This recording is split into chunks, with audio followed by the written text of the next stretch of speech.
सूरज जलता है तभी दुनिया को रोशनी देता अभी है। दुनिया को रोशनी देता है, कोई शक सबसे बड़ा उदाहरण है जीवन जीने का सूरज।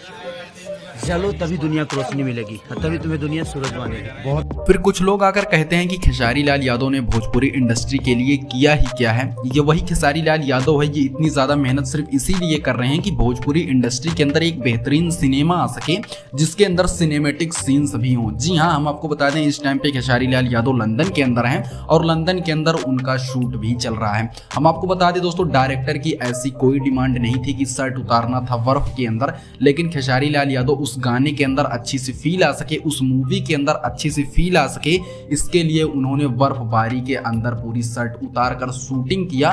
उसके बाद उन्होंने बताया कि खुद को जलाकर ही दुनिया को रोशन किया जा सकता है। तो भोजपुरी इंडस्ट्री के अंदर अगर एक बेहतरीन सिनेमा आपको लाना है तो अपने आप को जलाना होगा, जिसके लिए एक बेहतरीन सिनेमा बन सके। वैसे दोस्तों, आप खेसारी लाल यादव के बारे में क्या कहना चाहेंगे, हमको कमेंट बॉक्स में जरूर कह के बताइएगा। मुझे नहीं लगता कि भोजपुरी इंडस्ट्री के अंदर जिस तरह से स्ट्रगल खेसारी लाल यादव कर रहे हैं एक बेहतरीन सिनेमा को लाने के लिए, आज तक वैसा स्ट्रगल कोई भी भोजपुरी इंडस्ट्री का स्टार किया होगा। इसमें आपकी क्या राय है, हमको कमेंट करके जरूर बताइएगा।